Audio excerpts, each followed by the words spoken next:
우리 주님께서 사람이 떡으로만 사는 게 아니라 말씀으로 산다고 하셨죠. 우리를 창조하신 하나님이 그렇게 말씀하셨습니다. 내가 너희를 창조했는데 너희는 말씀으로 살게끔 창조되어 있다. 이렇게 말씀하셨고요. 그리고 우리 주님께서는 내가 너희에게 분부한 모든 것을 가르쳐 지키게 하라고 하셨습니다. 우리가 성경을 공부하는 것은 이런 주님의 뜻을 알기 때문이죠. 내가 말씀으로 사는 존재구나 라는 것을 아멘으로 받았고, 또 교회를 세우시고 우리를 다스리시는 하나님께서 교회를 향해서 너희는 내가 너희에게 명령한 일부분이 아니라 모든 것을 가르쳐 지키게 하라 라고 하셨기 때문에 우리는 평생 동안 이 말씀을 먹고 또 말씀을 선포하고 배우는 그런 사람들로 있습니다. 그리고 그럴 때 우리 영혼이 살아있고 풍성합니다.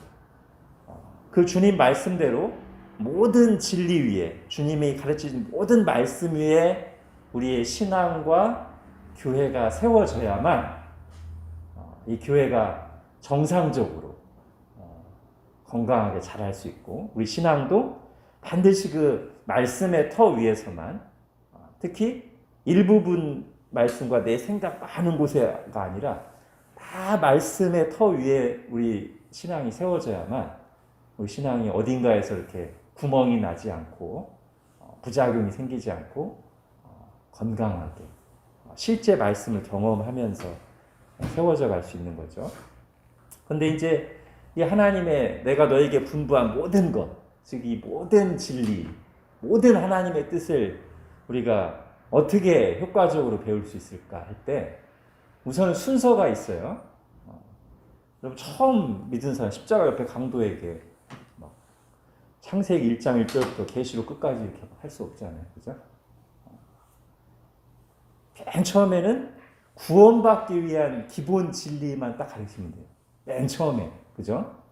우리 교회로서는 이제 복음반이 그건데, 우리가 죄인이고 예수님 믿어야 구원을 받고 천국과 지옥이 있고 이런 정말 구원받기 위해서 꼭 필요한 내용, 그걸 제일 먼저 가르쳐야 돼요. 당연히.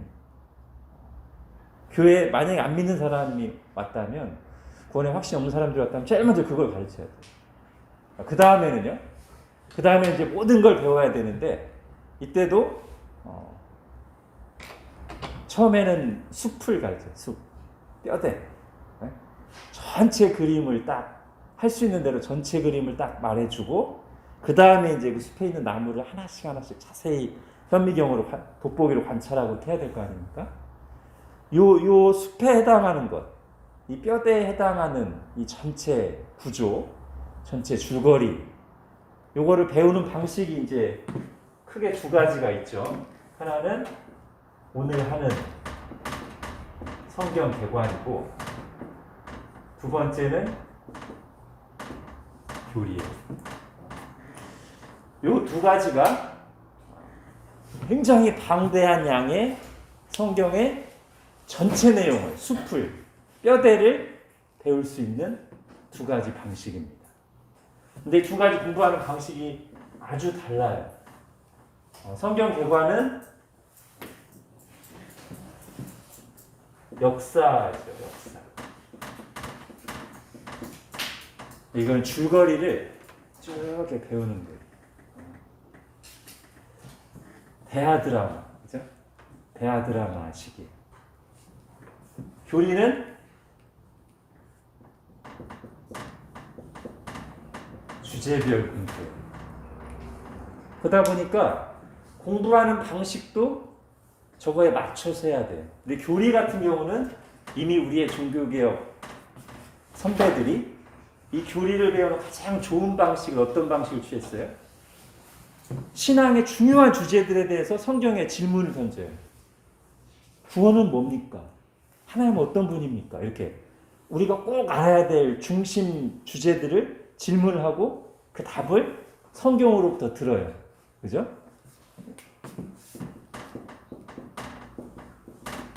교리문답. 그죠? 그러니까 교리를 배우는 좋은 방식은 교리문답이라는 방식이 있어요. 전통적으로 내려온. 우리도 그걸 하죠, 그죠? 우리도 원래 이거 하기 전에 지난번에 정통 교리문답 하다가 잠깐 멈췄고, 그 전에도 예배 때도 하고 우리 자녀들에게도 교리문답을 하죠. 교리를 문답식으로 한다면 성경 개관 어떤 식으로 해야 좋을까요? 공부를. 사람마다 약간 견해 차이가 있습니다만 저는 이런 논리에 따라서 이야기 방식으로 하는 게 가장 좋다. 즉 성경 개관할 두 가지 방식이 있어요. 하나는 책별로 하는 거야. 창세기의 중심 내용을 보고 창세기 저자는 보고 쭉 이렇게 하는 거. 그 다음에는 출애굽기 저자는 보고 연대는 언제 이렇게 하는 방식이 있어요. 예, 그것도 유용하죠. 근데 저는 뭐 여러분 해보셔서 알겠지만 저는 이 방식이 더 좋다고 생각하는 사람입니다. 각 책별로 하기보다 책 전체의 흐름을 쭉 짚어가는 거예요. 창조부터 종말까지 하나님이 어떻게 일하셨는가를 쭉 드라마로, 이야기로 쭉 보는 거예요.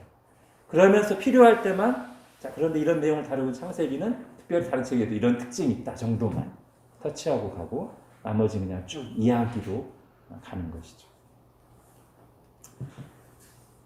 자, 그러다 보니까 성경 개관은 어떤 책을 중심으로 진행되겠어요?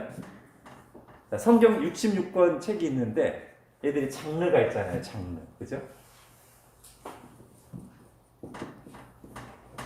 구약 같은 경우는 역사서도 있고 시가서도 있고 선지서도 있어요. 그럼 우리가 성경 개관은 역사의 흐름에 따라 이야기를 쭉 살펴본다고 했으니까 내러티브가 있는, 스토리가 있는, 시간 순서대로 기록된 어떤 책을 중심으로 보겠어요? 네, 역사서를 중심으로 보죠. 역사서가 우리 구약 성경이 이렇게 딱 나눠져 있죠. 앞에 17권이 역사서, 중간에 5권, 마지막 맞죠? 이렇게 돼 있어요. 그래서 요걸 중심으로 창세기부터 에스더까지 쭉 시대별로 살펴보다가 필요할 때만 시가서에 관련된 내용이 나올 때만 잠깐 시가서 보고 분열왕국에서 선지자들 나올 때만 껴서 보는 방식으로 그렇게 우리가 구약개관을 공부했죠, 그죠? 신약개관도 마찬가지예요. 신약개관에도 역사서에 해당하는 책이 뭐가 있을까요? 4권의 복음서와 사도행전, 요 5권이 말하자면 구약의 역사서에 해당됩니다.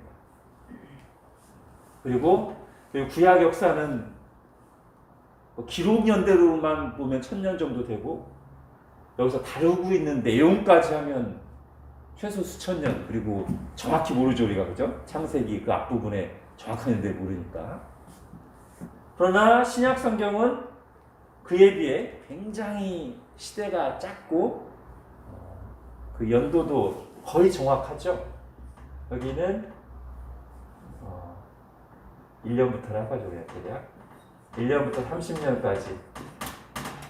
여기는 그 이후. 네, 그냥 이렇게 기억하시면 큰 무리가 없겠습니다. 앞에 30년, 그러니까 예수님 오셔서 이제 우리 인류의 달력이 그때부터 1년, 2년 하는데 그때부터 30년까지 역사서가 복음서, 그 뒤에 30년 역사서가 사도행전. 나머지 서신서들은 그냥 사도행전 쭉 하면서 같이 포함시켜서 보면 되고요. 요한계시록만 마지막에 그냥 1시간 정리하면 되겠습니다. 자, 이렇게 보면서 신약은 또 약간 이런 부분도 가능해요.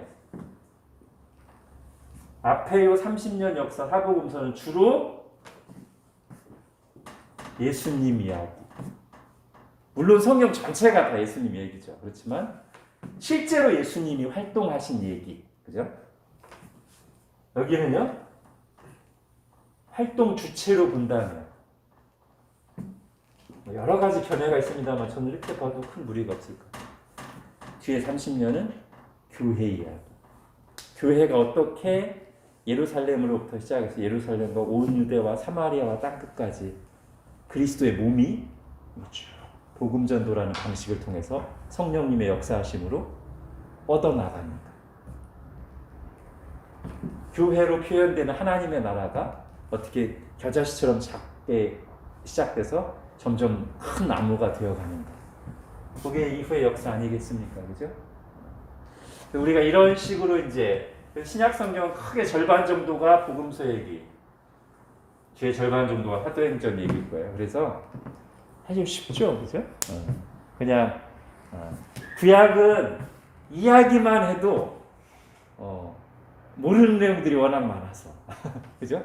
이야기 자체가 이제 재밌고 이야기만 훑어듣는데 쭉 가는데 신약은 이야기로만 하면 좀 쉬워요. 얘기도 얼마 없고 그러니까 이야기를 하면서 좀 더 이제 이 주제들도 조금씩 다루면서 그렇게 하겠습니다. 그래서 지금 3월 중순이라 모르겠어요. 여러분 각자 이제 성경 읽기 계획들이 있으실 텐데 제가 추천하기로는 요 신약 개관을 하는 동안 부지런하신 분은 신약 성경을 다 읽어도 좋고요. 그게 조금 이제 모두 다 그럴 수 있는 건 아니니까 저는 이제 이런 식으로 추천합니다. 사복음서에서 2권 뭘까요?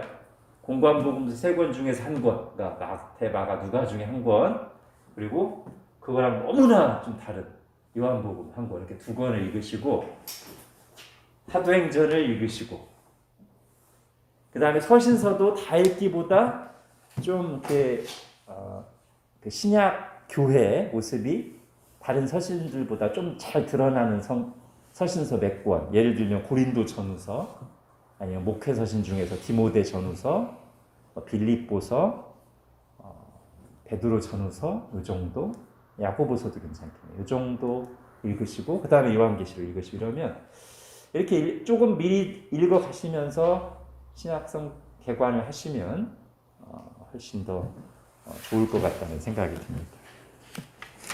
자, 이 정도 오리엔테이션 하고요. 이제 오늘은 그 첫 번째 이야기 신구약 중간 시대를 하겠습니다. 자, 거기 있는 성경 구절 로마서 8장 같이 읽겠습니다. 시작. 우리가 알거니와 하나님을 사랑하는 자. 네. 첫 번째 이야기 신구약 중간 시대 없나요? 성경 구절? 있죠? 로마서 8장 28절 맞죠? 다시 읽겠습니다. 시작. 우리가 알거니와 하나님을 사랑하는 자, 곧 그의 뜻대로 부르심을 받은 자들에게는 모든 것이 합력하여 선을 이룹니다. 조금 읽으면서 하겠습니다. 그토록 강성했던 바벨론은 가로 뒤에 나오는 건 이제 일반 역사에서 말하는 이름이고요. 앞에는 그냥 성경에 나온 지명이나 국가명을 했습니다.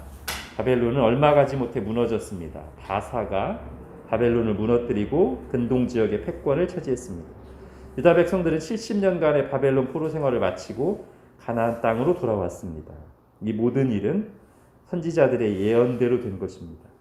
구약 성경이 완성된 후 꽤 오랜 시간 동안 하나님으로부터 온 계시는 없었으나 역사의 흥망성쇠는 선지자들이 예언했던 대로 진행되었습니다. 바사 제국이 쇠퇴하여 무너지고 뒤이어 알렉산더의 헬라 제국이 등장했으며 다시 헬라 제국의 바통을 이어받은 로마 제국이 강철 같은 힘으로 세계를 호령했습니다. 강대국들의 패권 경쟁 속에 약소민족으로 살아가는 하나님의 백성들의 삶은 고달팠습니다. 자, 여기서 하나를 정리하고 가겠습니다. 이 중간 시대가 가지는 의미,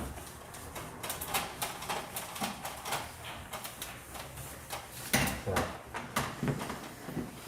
우선 세 시대로 나눌게요. 얘가 구약 시대, 우리가 지금 하고 있는 중간 시대, 우리가 신약 시대. 여기 한 것처럼 여기가 아주 정확치는 아니지만 1년부터 시작된다고 치고 대략 구약의 마지막 선지자 말락 이런 사람들이 BC 400년대로 가요. 정확히는 400, 440 대충. 그러니까 보통 우리가 중간 시대를 그 사이 한 400년간의 기간으로 봅니다. 우리 지난 주일날에도 했지만 요 400년간 누가 없었어요? 선지자가 없었어요. 그러다가 이제 세례 요한이 나타난 거죠, 그죠? 세례 요한이 거의 지금 400년 만에 나타난 이 어두움, 말씀이 없어서 어두움. 아마도 이 시대가 아모스가 말한 그 시대일 것 같기도 하고요. 보라 날이 이를지라 너희가 말씀이 없어서 기근이다. 그 어둠에 말씀이 없는 선지자가 없는 시대를 지나서 세례 요한이 왔는데, 근데 요 400년간의 기간이 하나님으로부터 온, 하나님이 말씀하지는 않으셨어요. 말씀하지 않으셨어요. 근데 하나님이 말씀하진 않으셨는데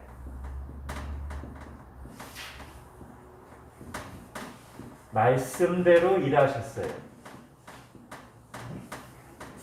요 기간 동안 말씀하진 않으셨는데, 즉 하나님으로부터 오는 말씀이 없었어요. 그래서 힘들었어요. 근데 말씀대로 일하셨어요.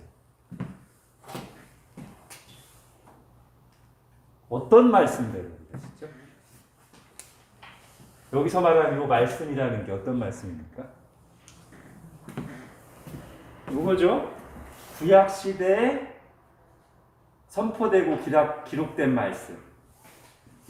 자, 선지자들의 말씀이라고 그러죠. 왜냐하면 선지자들의 예언이 이때 성취되니까요. 자, 구약의 말씀, 특히 구약 선지자들을 통해서 주님께서 선포는 이때 하셨는데 이게 어디서 성취돼요? 일부는 여기서 성취되고요. 더 중요한 내용은 여기서 성취돼요. 우리가 보통 신약을 말할 때 구약은 예언과 예표와 그림자고, 그죠? 신약은 성취의 책이라고 하잖아요, 그죠? 성취의 시대라고 하잖아요. 그래서 우리가 보통은 이 성취라는 말을 신약 시대에만 써요. 그렇죠? 근데 잘 보면 예언이 이루어졌다는 측면에서는 여기도 쓸 수는 있어요. 이 말씀이 이루어지거든요, 이때. 좀 이따 살펴보겠지만. 근데 왜 신약에만 성취란 뜻을 쓰냐면 이 성취된 내용에서 아주 질적인 차이가 엄청나죠. 뭐가 성취됐습니까? 이 예언이 말하고 있는 중심 내용. 뭐예요? 우리 주일날에도 했잖아요. 성경의 주제이자 역사의 중심 뭐예요? 저 보람을 느낍니다. 이제 우리 교우들은 성경의 주제와 역사의 중심에 대해서 이제는 정확히 알고 있어요. 네. 많은 말씀들을 선포하셨고 많은 일들이 있었지만 그 주제, 그 중심은 예수 그리스도와 그를 통해 이루실 하나님 나라예요. 그게 성취된 거죠. 신약 시대, 그죠? 그러니까 성취란 말을 사실 이때만 쓰는 거예요. 뭐가 성취됐냐면 바로 그 그리스도가 오셨고, 구약에서 그토록 고대한 그리스도가 오셨고, 그리고 그를 통해서 하나님 나라가 도래했어요. 천국이 가까웠느니라. 또는 어쩔 때는 예수님이 하나님 나라가 이미 임하였느니라. 그래서 예수님과 하나님 나라가 성취됐어요. 자, 그런데 여기는 이게 성취된 건 아니에요. 그래서 성취라는 말 잘 안 쓰지만 아까 말씀드린 것처럼, 그런데 요거를 준비하기 위한 구약 성경 내용의 예언의 일부가 이때 성취됐어요. 말씀하지 않으셨지만, 말씀이 400년 뛰어넘어서 이때 다시 나타났지만, 이때도 하나님은 여전히 일하고 계시되 특히 말씀대로 일하고 계셨어요. 자, 그 예로, 가장 저거를 잘 보여주는 예로 다니엘을 한번 보죠. 다니엘서에 보면 다니엘은 정치인이었기 때문에 선지자인 동시에 정치인이었잖아요. 그죠? 비슷한 시대에 활동하던 에스겔은 제사장이었기 때문에 에스겔은 주로 그 메시지가 성전에 대한 메시지가 굉장히 중요한 메시지들이 있다면 다니엘은 정치인이었기 때문에 나라에 대한 메시지가 많아요. 그래서 아주 직접적으로 이 성경의 주제인 하나님 나라와 관련된 그 환상과 메시지가 아주 두드러져요. 다니엘이. 근데 다니엘이 이제 두 번 나오죠. 2장에 다니엘서 2장에 보면 누가 꿈을 꿔요? 자기가 세상을 통치하는 줄 잠시 착각했던 느부갓네살 왕이 꿈을 꾸죠. 어떤 꿈입니까? 큰 신상의 꿈이죠, 그죠? 이건 제가 이제 몇 차례 그렸잖아요. 이게 이제 네 제국을 상징하는 거였죠. 여기가 바벨론, 그죠? 여기가 페르시아, 여기가 헬라, 그다음에 여기가 로마 이렇게 1, 2, 3, 4 이게 네 제국. 다니엘 때부터 시작해서 이후에 펼쳐질 네 제국을 꿈으로 느부갓네살 왕에게 보여주셨고 느부갓네살이 이게 너무 생생하고 뭔가 이게 진짜 말하는 게 확실한데 뜻을 몰라서 막 어쩔 줄 몰라 하고 있을 때 하나님이 다니엘을 통해서 저거를 해석해 주셨잖아요. 근데 이 꿈이 언제 꾼 거예요? 이때 꾼 거예요, 이때. 아직 역사에 이게 안 나타났는데 하나님은 이미 머리만 있을 때 팔과 가슴과 배와 다리까지 다 이미 하나님 계획 속에 다 있어요. 역사에는 요만큼만 나타났지만 요만큼만 펴졌지만 하나님 계획 속에 이미 이게 다 있어요. 그래서 요 상태에 있을 때 요걸 다 얘기해 버리셨어요. 하나님. 다니엘을 통해서. 근데 여기까지 하고 가죠. 그 다음에 이제 7장에 가면 이번에는 느부갓네살 왕에게 꿈으로 주신 게 아니라 다니엘에게 직접 환상으로 주시죠. 그죠? 그때는 어떻게 나타나요? 이 나라들의 성격을 좀 말씀하시려고 큰 신상보다는 짐승들로 표현해요. 그죠? 이번에도 근데 4개예요. 사자, 뭐더라? 고음 표범, 그 다음에 강한 짐승. 이게 다 밑에도 매치되는 거예요. 이렇게. 강한 짐승이가 철이잖아요, 철. 이번에도 이렇게 내 나라에 대해서, 앞으로 펼쳐질 내 나라에 대해서 또 한 번 얘기하세요. 그런데 중요한 것은 이 2번의 예언을 할 때 이 세상 제국만 얘기하시는 게 아니라 이걸 다 얘기하시고 나서 하나 더 얘기하세요. 뭐죠? 이 신상 얘기하고 나서는 어떤 얘기 하십니까? 그게 사실은 더 중요한 건데 저 신상 딱 보여주고 나서 그런데 조그만 돌 하나가 딱 써 있는데 이 돌이 이 거대한 신상을 딱 때리니까 얘가 우르르 무너져 내리고 그러더니만 요건 다 어디 온데간데 없고 요 조그만 돌 하나가 쌓여가지고 큰 더미를 이뤘어요. 나라를 이뤘어요. 그게 뭡니까? 예. 여기도 마찬가지예요. 요 짐승 같은 나라들 서로 물고 뜯기며 힘으로 지배하려고 하는 이런 짐승 같은 나라들이 얘기를 쭉 한 다음에 이거와는 다른 누가 등장하죠?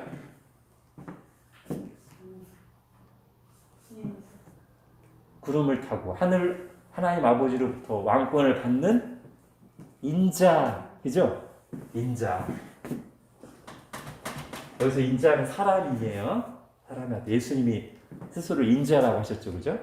인자가 온 것은 섬김을 받으려 하는 아니라. 자, 이게 구별되는 거예요, 지금. 이 짐승의 나라들과 인자가 다스리는. 그런데 이 나라가 영원하다고 그래요. 자, 여기서 한번 보세요. 어디랑 지금 똑같아요? 이 두 개가. 이거랑 똑같잖아요, 그죠? 인자와 하나님의 나라. 예수 그리스도와 하나님의 나라. 그죠?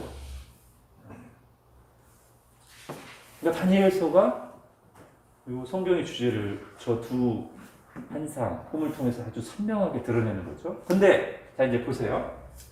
자, 구약의 예언이 일부는 중간 시대에 성취되고 일부는 신약 시대에 성취됐다고 했잖아요. 요걸 했어요, 아까. 신약 시대 그야말로 성경의 주제, 역사의 중심이 예수 그리스도 하나님 나라가 신약 시대에 성취됐다면 요게 어디서 성취돼요? 예, 이게 여기서 성취돼요. 요 중간 시대. 중간 시대에 바벨로 무너지고 바사, 헬라, 로마까지 딱 이때 성취되는 거예요. 요거는 근데 제가 늘 말씀드립니다만 세상에서는 요걸 크게 보죠. 알렉산더가 엄청나게 크게 보고 로마 제국 뭐 크게 보지만 그거는 배경에 불과하다. 변두리 얘기에 불과하다. 성경의 관점에서 보면 뭐가 더 큰가? 조그만 돌처럼 보였지만 바로 요 예수 그리스도 하나님 나라. 겨자씨와 같지만 참차 크게 돼서 결국 완성에 이를 하나님의 나라가 이 하나님의 말씀으로 쭉 보면 하나님의 관점으로 보면 그게 역사의 중심줄. 그게 역사예요. 그냥 말하자면. 역사는 이렇게 말할 수 있겠죠. 우리의 역사관. 역사란 무엇인가? 과거와 현재의 대화다. 세상 역사학자들 한 얘기고. 자, 역사는 하나님이 당신의 나라를 이루어 가신 이야기. 예수 그리스도를 통해서. 역사는 하나님 나라 얘기예요. 그러니까 우리도 지금 그 역사의 어떤 한 지점에 있는 거예요. 하나님께서 창조부터 시작해서 새 창조까지 하나님 나라를 쭉 이루어 가시는데 아브라함도 부르시고 다윗도 하나님 나라 왕의 예표를 세우시고 쭉 선지자를 통해 쭉 하나님 나라를 이루어 가시는 그 역사의 어떤 어느 한 부분에 지금 우리도 너희는 그의 나라와 의를 구하라는 말씀을 들으면서 부르심을 받고 이 자리에 있는 거예요. 그죠? 그러니까 우리가 뭘 위해 어떻게 살아야 될지를 생각할 때 뭐가 초점해야 돼요? 네, 예수 그리스도 하나님 나라. 지금 그 역사 이야기에 우리가 등장인물로 있는 거예요. 근데 우리는 주변인이 아니거든요. 엑스트라가 아니에요. 알렉산더와 로마 황제 같은 엑스트라가 아니라 우리는 주연급이거든요. 그죠? 하나님 나라 역사에서 하나님 나라 대하 드라마에서 우리는 주연들이거든요. 우리는 거기에 관심을 딱 가져야죠. 아, 예수 그리스도께서 오셔서 지금 하나님 나라를 이루어가고 지금 하나님 나라가 겨자씨였을 때 시작해서 이미 굉장히 큰 나무가 됐고 우리 이제 마지막 조금 더 이렇게 해서 완성에 이르기 전에 지금 우리가 딱 주연 배우로서 하나님 나라 대하 드라마의 주연 배우로 딱 있어요.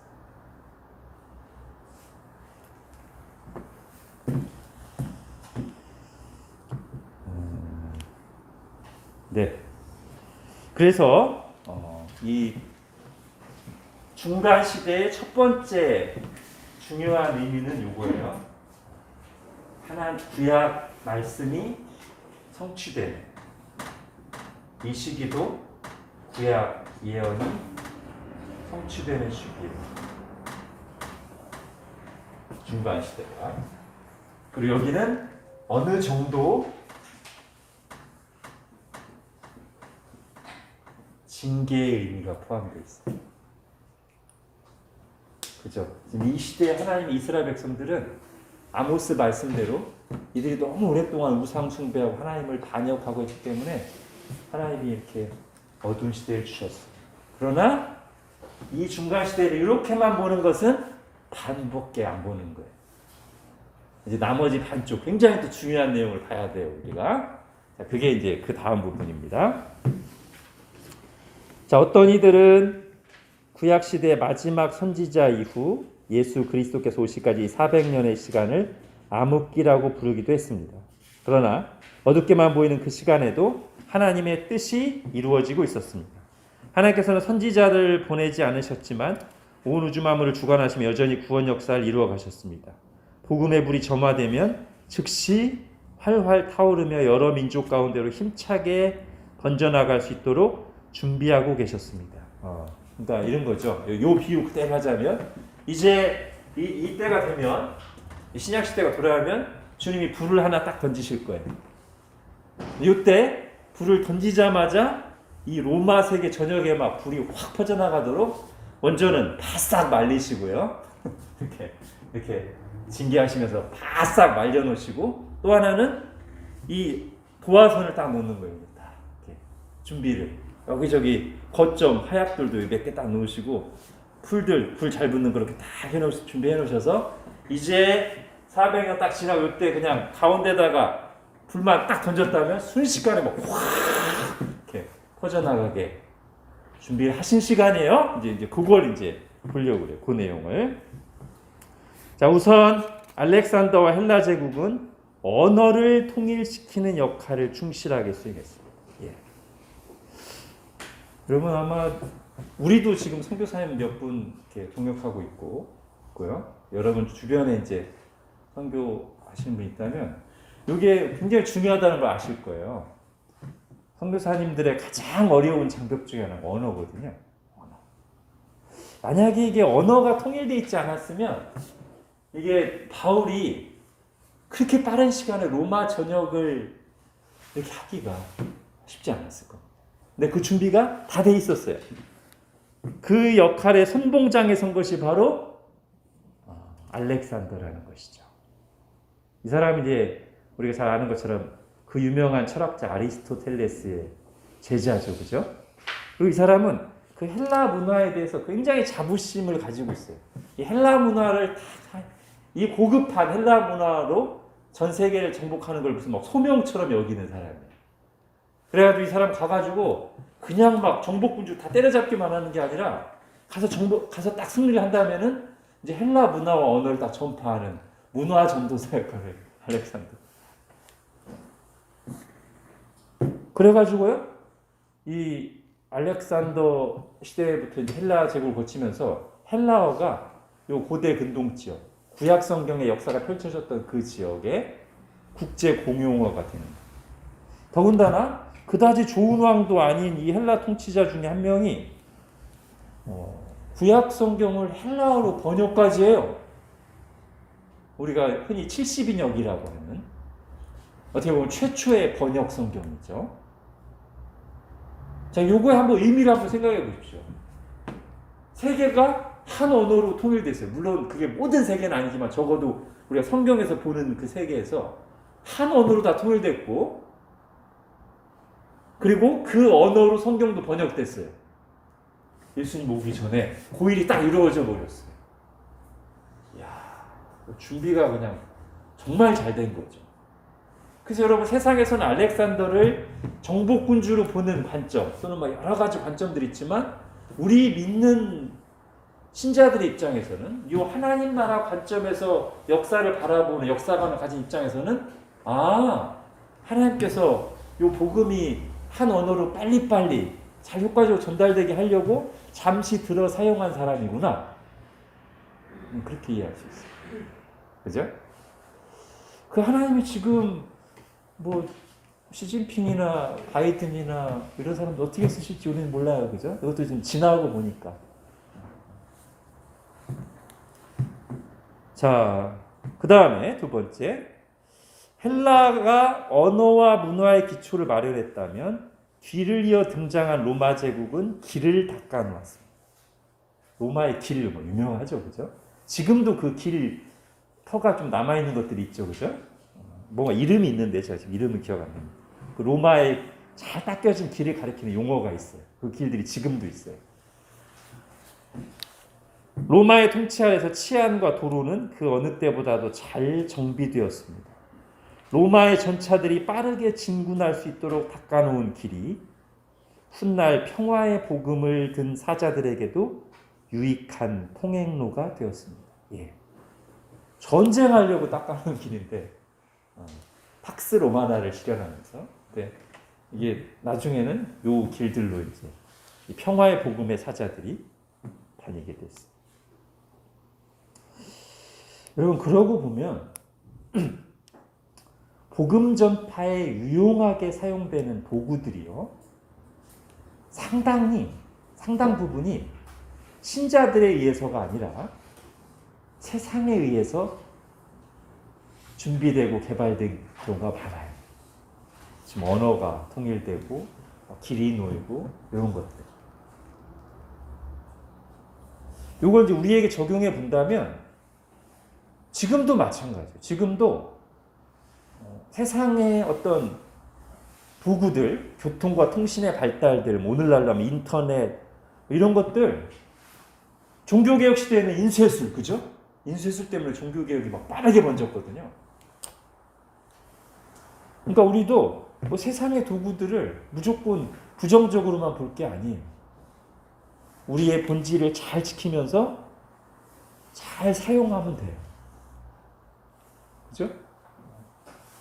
만약 이 사람들이 이 구약 성경에 헬라어로 번역한 걸 헬라 통치자가 그랬으니까 우리는 이걸 사용할 수 없어 했으면 어떻게 됐겠어? 아니 알렉산더가 펼쳐놓은 헬라어를 우리가 사용해야 돼? 이거 아니라고. 다 사용했어. 그걸 통해 복음 전했어. 그렇게 따지면 중세시대 라틴어 성경만을 그냥 아주 끝끝내 고집했던 이 똥고집 로마 천주교 얼마나 문제가 많은 겁니까? 그죠? 여러분 천주교에서 라틴어 성경 사용 안 하고 일반 각 나라의 언어로 사용한 지가 얼마 안 돼요. 한 100년, 200년 되나?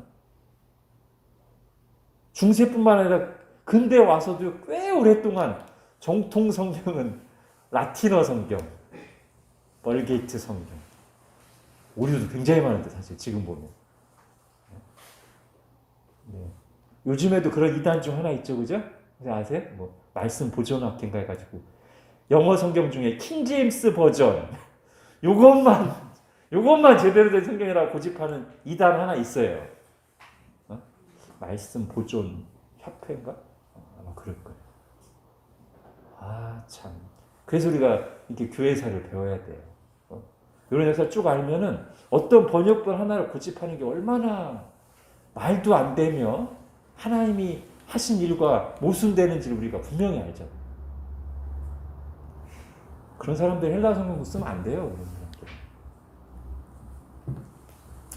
근데 우리 예수님도 70인역을 인용하셨거든요. 헬라어 성경을. 신약 저자들이 헬라어 성경을 인용했어요. 70인역. 우리도 인터넷 같은 것도 인터넷의 부작용도 있지만 또 잘 이용하면 돼요. 그죠? 로마의 길을 이용하듯이 잘 이용하면 돼요. 자, 이제 세 번째. 자, 첫 번째는 헬라의 언어로 통일시켜 놓으셨고, 두 번째 로마의 길과 치안. 세 번째, 유대인들의 마음과 삶에도 많은 변화가 있었습니다. 계속된 강대국들의 통치와 압제로 가난해진 그들은 메시아와 하나님 나라를 더욱 갈망하게 되었습니다. 여기도 성경의 주제가 나오네요. 그죠? 그리스도 하나님 나라. 또한 헬라 제국과 로마 제국의 통치를 받는 동안 수많은 유대인들이 본토를 떠나 여기저기 흩어져 살며 자리 잡았습니다. 그죠? 이게 또 중요합니다. 디아스포라. 사실 이거는 요 시기 동안에 이루어진 유대인들의 인간적인 역사로만 보면 굉장히 고통스러운 역사예요. 그죠? 나라가 계속 없어가지고 그냥 뿔뿔이 여기저기 흩어져서 사는 굉장히 힘든 고난의 역사인데 요게 또 중요한 도구가 됐어. 아까 그 도화선을 놓는데 중간중간 거점들. 이게 뭐죠? 유대인들은 이제 이렇게 딱 떨어져가지고 개인 생활을 하는 게 아니라 단체로 모이는데 10명 이상이 모이면, 남자 10명 이상이 모이면 회당을 짓는 그런 전통이 있어요. 우리가 나중에 사도행전에 보면 바울은 마지막 부분에 잘 모르겠지만 거의 사도행전 내내 일단 어느 지역에 가면 대도시 중심 선교를 했는데 전략적으로 모든 곳을 갈 수 없으니까 거점 도시들을 갔단 말이에요. 근데 그 거점 도시 딱 가면 뭐부터 찾아요? 회당부터 찾아요. 그리고 거기서부터 복음 전도를 시작해요. 근데 바로 그 거점이 요 시기에 준비됐다는 거죠. 요 중간 시대. 선교 거점들이 이때 준비됐어요. 하나님이 다 이렇게 딱 던지면 이렇게 뿌려지게 하려고 이미 다 흩어놓으셨어요. 이렇게 선을 다 이렇게 그어놓으셨어요. 유대인들이.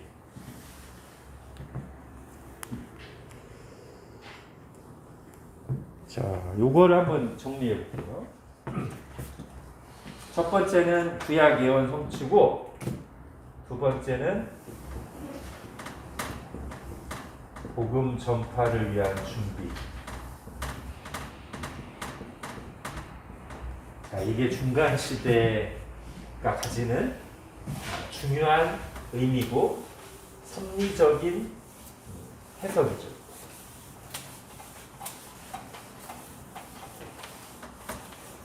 자, 지금 그 마지막 이때 준비된 거, 그 선교 거점들. 여러분, 선교 거점만 준비됐겠어요? 선교사도 준비됐어요. 선교사. 자, 선교사는 어떤 사람들입니까? 로마의 모자를 쓰고, 기억나시죠? 헬라의 옷을 입은 정통 유대인들.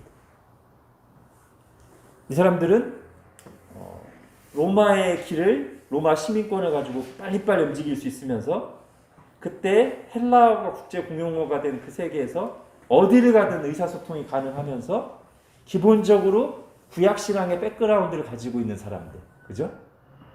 지금 앞에 설명한 세 가지가 다 이들 속에 지금 녹아져 있어요.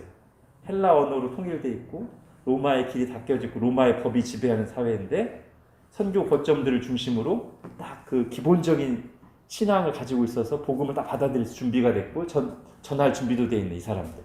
로마의 모자를 쓰고, 로마 시민권을 가지고, 헬라의 옷을 입고, 헬라의 언어와 문화에 능숙하며, 이제 구약 배경을 가지고 복음을 받아들일 수도 있고 전할 수도 있는 사람들. 준비된 선교사들. 여러분, 요즘에 선교사들이 제일 힘든 거 하나, 또 아까 첫 번째는 언어라고, 또 하나 우리 가끔 기도하잖아요. 비자 문제. 언어와 비자, 이 두 개. 헬라어, 로마 시민권 다 준비되어 있어요. 그런 사람들이 누가 있습니까? 지도로 볼까요? 지도. 오랜만에 그래도 잘 되려나 모르겠네. 괴물의 입, 이빨 하나, 이빨 좀 뭉뚱한 이빨, 그 다음에 혀,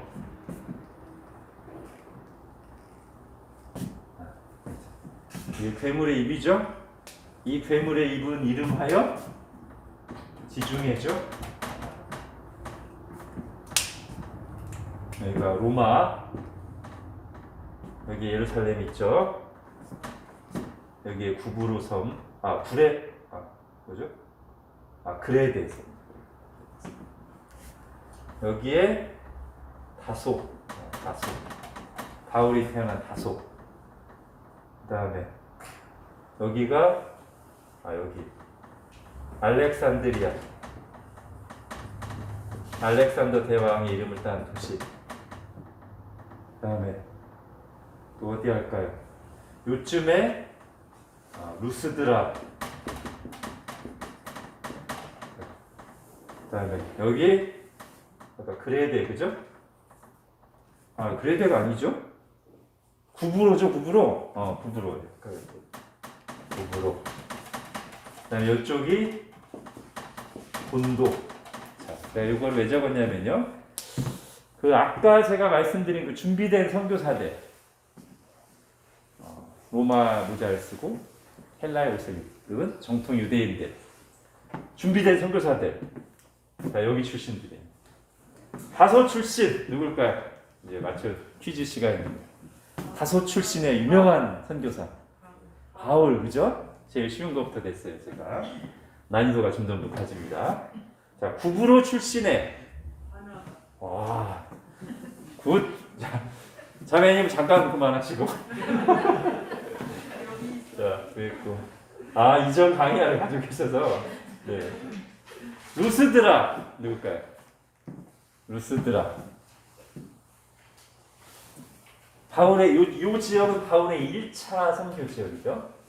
바울의 1차 선교 지역이고 그때 믿은 사람 중에 한 명을 바울이 2차 선교여행 때 합류시켜서 자신의 거의 영적 아들로 삼고 평생에 좋은 동역자가 됐는데 이 정도는 맞히셔야죠?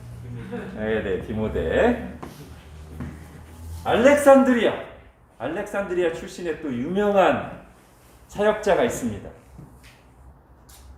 원래 좀 이쪽 지역이요 말을 잘해요.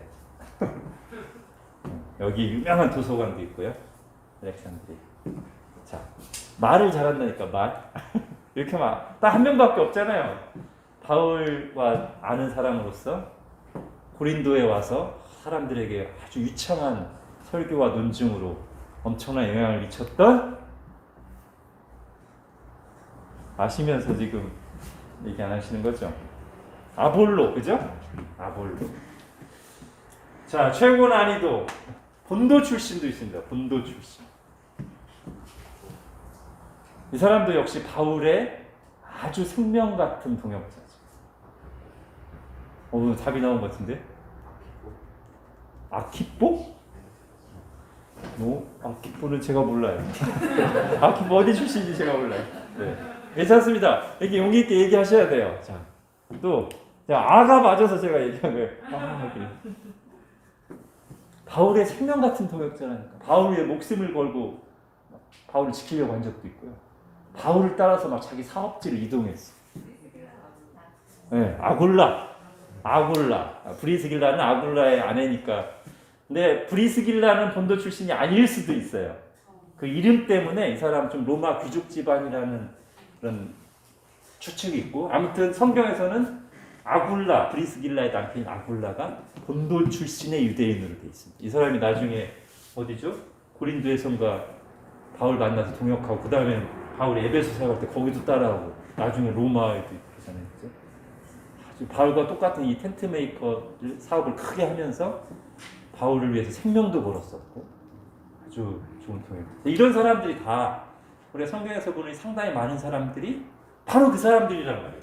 요 중간 시대의 상황 속에서 자신이 의도한 게 아니고 어떻게 보면 부모님에 의해서 또는 당시의 역사적 상황 속에서 자기도 모르게 준비됐어 이미.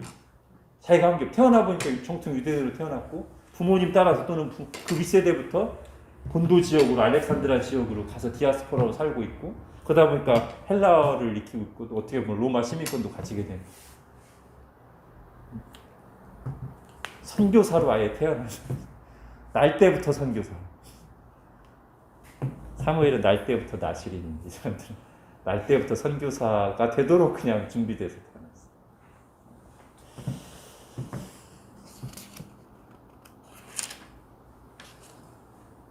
때가 무르익어 가고 있었습니다. 우연하게 일어난 것처럼 보이는, 우연이라고 쓰고 섭리라고 있는데, 우연하게 일어난 것처럼 보이는 역사의 모든 사건들이 분명한 목표 지점을 향해 한 가지 목적을 이루기 위해, 뭐요? 예수 그리스도 하나님 나라 이루기 위해 약속된 시간을 따라 움직이고 있었습니다. 자, 그래서 우리는 이제 성경의 어느 부분을 보든 그런 메시지를 찾아야 되고, 또 실제로 찾을 수 있습니다만, 이 중간 시대를 보면서도 역시 어떤 메시지를 가장 강렬하게 듣게 되냐면, 하나님이 온 세상을 다스리신다. 하나님 나라의 중요한 개념 중에 하나가 그거잖아요. 하나님이 다스리시는 나라가 하나님 나라잖아요. 물론 그게 반드시 예수 그리스도 통해서 구원과 연결이 돼야만 성경적인 의미의 온전한 하나님 나라입니다만, 그 나라가 오기 전에도 좀 더 넓은 의미에서 하나님은 이미 온 세상을 다스리고 계세요. 안 믿는 사람도, 안 믿는 나라도 다스리고 있습니다. 사실 좀 이 부분이 우리가 오늘날 참 적당한 과예요. 요 부분이, 그죠? 지금 우리가 어려운 시간을 보내고 있잖아요. 교회도 굉장히 위축되어 있고, 이 400년 기간처럼 코로나에 기후재앙, 세상의 파도가 너무 거세요. 이때 우리 어떻게 살아야 되는가?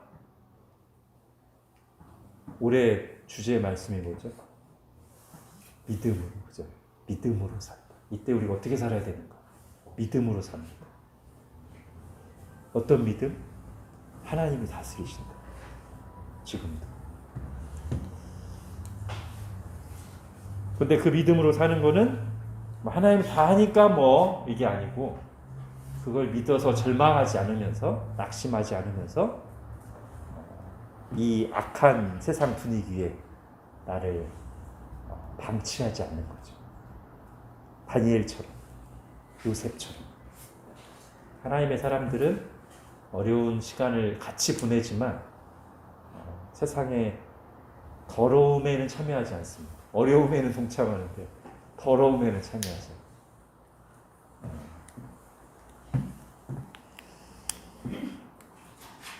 자, 또 하나는 오늘 계속 하는 겁니다만, 이 하나님이 다스리신 역사의 중심은 예수 그리스도와 하나님 나라이기 때문에, 복음을 통한 구원, 만민 구원 역사이기 때문에 우리가 이제 세상 이 뉴스들을 들을 때, 세상에서 중요하게 여겨지는 정보들을 들을 때 우리는 한번 이제 필터링을 하는 거죠, 그죠? 세상에서는 그게 탑 뉴스인데, 알렉산더 뉴스, 로마 황제 뉴스, 디도 장군 뉴스, 이런 게 세상에서는 탑 뉴스인데, 우리는 항상 그런 뉴스를 들으면서 필터링을 해서, 아니야, 저거는 변두리 뉴스. 변두리 뉴스. 우리에게서 정말 중요한 뉴스는 하나님, 예수 그리스도와 하나님 나라가 지금 어떻게 전파되고 있고, 지금 어떻게 아시아에서, 아프리카에서 복음이 선포되고 교회들이 세워져 가고 있고, 어느 지역 교회들이 박해를 받으면서 믿음으로 잘 싸우고 있고, 지금 우리 가운데 누가 하나님의 말씀을 듣고 결단하고 은혜 받고, 이런 것들이 우리에게는 헤드라인 뉴스. 우리 스스로 늘 그렇게 의식을 해야 돼요. 뭐가 진짜 중요한 뉴스인가. 그리고 누가 하나님이 주목하시는 중요한 사람인가. 이게 몇 년 전에 한 거라, 여기 이제 뭐 2002 월드컵하고 히딩크 박지성 쓰여 있는데, 요즘 좀 업데이트 해야 되겠죠? 봉준호, 뭐 BTS, 추신수 요즘 알참 있어요. 네. 그런 사람들이 막 유명 인사고 그러지만, 또는 나라로 치면 이제 로마와 헬라니까 요즘 미국과 중국, 뭐 삼성과 구글과 테슬라, 그거는 엑스트라. 엑스트라. 우리가 주연. 그죠? 이중구 형제님이 주연이십니다.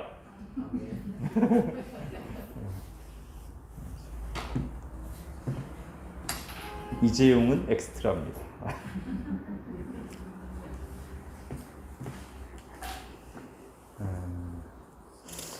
하나만 더 이제 적용하고 마칠게요. 그래서 우리가 이제 예수 그리스도와 하나님 나라를 중심에 둔다는 것은, 주일날에도 말씀드렸고 아까도 얘기했지만, 우리가 뭘 위해 어떻게 살아야 하는가를 생각할 때 가장 중요하게 고려해야 될 것을 그걸로 둔다는 거예요. 결혼하고 아이를 낳고 아이들을 양육하고 교육시키고 이사가고 직장을 선택하고 1년 뒤의 계획을 세우고 10년 뒤의 계획을 세울 때 제일 이제 우리가 고려해야 될 거, 예수 그리스도 하나님 나라와 어떻게 관계되는지. 정말로 그래야 돼. 그래서 이제 제가 그 부분을 생각하다가, 지금 우리는 뭐를 굉장히 지금 진지하게 생각해야 되냐면, 10년 뒤의 교회를 생각해야 돼요. 여러분 이걸 생각해 보세요. 우리 교회 중간에 오신 분들, 뭐 찾아서 오신 분들이 비슷하게 하신 얘기가 뭐냐면, 갈 교회가 없다. 아마 여러분들 많이 들어보셨을 거예요. 그리고 우리 자녀들이 다른 지역으로 가도 갈 만한 교회가 별로 없어. 이민성 형제네도 제주도 갔다가 부푼 꿈을 안고 제주도 갔다가 갈 교회가 없어가지고 힘들어서 다시 올라왔어. 그럼 지금 교회 수가 굉장히 많은데 아직은 갈 만한 교회가 없잖아요. 근데 이게 만약에 우리 자녀 세대에 지금보다 몇 배 더 심각하게 일어날 수 있다는 가정을 해요. 지금 상황으로는 그렇거든요.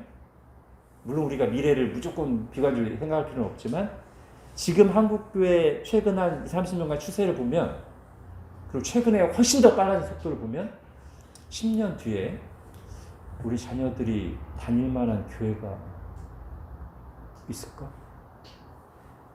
이런 생각을 굉장히 심각하게 하게 돼요. 정말로. 그래서 저는 이제 오늘 요 마지막 부분에 제가 결혼, 출산, 직장 이사 1년 뒤 10년 뒤 계획을 생각하는 때 우리가 예수 그리스도 하나님 나라를 중심에 두고 고민해야 된다 할 때 이게 굉장히 막 마음에 와닿아요. 10년 뒤에 우리의 자녀들이 우리들도 아직 10년 뒤에는 있을 테니까 그런 교회가 별로 없다. 많은 교회들이 문을 닫고 문 안 닫은 교회에서도 제대로 말씀이 선포되고 성경의 원리대로 이렇게 세워져 가는 교회가 별로 없다라고 하는 하나님의 백성인 우리로서는 너무나 정말 슬픈 소식이죠. 그렇죠? 그래서 우리가 그렇게 하고 있습니다만 지금도 교회를 말씀대로 잘 이루는 게 굉장히 중요한 하나님 나라를 구하는 굉장히 중요한 일이에요. 지금. 그리고 할 수만 있다면 우리도 그렇게 부단히 싸우면서 이 시대에 물들지 않고 말씀대로의 교회를 세워가기로 힘쓰면서 또 그런 교회를 또 우리가 할 수만 있다면 또 하나 세우거나 또는 그렇게 세워져 가려고 하는 교회들을 응원하고 잘 협력하고 도와주는 이런 일들이 지금 우리가 교회 공동체적으로 굉장히 관심을 가져야 돼. 이 시대적 정황 속에서 우리의 5년 뒤, 10년 뒤의 한국교회와 우리 자녀들의 신앙을 생각할 때 굉장히 중요한 것이다. 그렇게 생각됩니다. 그러니까 여러분이 지금 이렇게 시간을 내서 이 자리에 나와서 이렇게 교회를 이루고 또 주님의 말씀을 배우는 것은 이 자체로도 굉장히 중요한 하나님 나라를 구하는 행위입니다. 그렇죠? 우리가 그렇게 좀 생각하고 또 이거 외에 또 각자가 자기의 삶의 영역에서 어떤 결정들을 내릴 때 살아갈 때 예수 그리스도 하나님 나라를 늘 중심에 두고 그와 관련해서 고민하고 기도하고 생각하는 게 우리에게 중요한 일입니다. 그렇게 합시다. 하나님 오늘 1년여 만에 이렇게 말씀 공부할 수 있는 시간 주시고 은혜 주심을 감사합니다. 하나님 우리가 정말 이 어둡고 거친 이 시대를 살아갈 때 오늘 이 들은 말씀대로 하나님이 다스리신다는 사실을 믿음으로 살게 하여 주시고 그래서 낙심하거나 좌절하거나 뒷걸음질 치지 아니하고 지금도 하나님의 말씀을 붙들고 의지하고 순종하며 살아가는 저희들 되게 하여 주옵소서. 우리가 여러 가지 인생 결정들을 하고 고민하고 판단할 때 이 시대 풍조를 따라서 나의 이익, 나의 감정, 나의 만족 여기에만 집착된 그런 사고방식으로 사는 것이 아니라 예수 그리스도 하나님 나라를 정말 제일 첫 번째 고려사항으로 관심사항으로 그리고 목적으로 삼고 고민하고 기도하고 결정하는 저희들 또 우리 자녀들 되게 하여 주옵소서. 하나님 5년 뒤에 10년 뒤에 하나님의 은혜를 오히려 지금보다 더 많은 우리 자녀들이 즐거이 가고 싶어하는 말씀 위에 바로 선 주님의 교회들이 더 많아질 수 있도록 하나님 역사하여 주시고, 그런 것을 생각하면서 지금 우리가 여기서 교회를 주님의 말씀대로 이루는 것이, 그리고 그런 교회들을 지지하고 응원하고 연대하는 것이 얼마나 중요한 일인가를 생각하면서 우리가 그걸 위해서 기도하고 헌신하고 애쓰는, 그렇게 쓰임받는 저희들 되게 하여 주옵소서. 예수님의 이름으로 기도합니다. 아멘.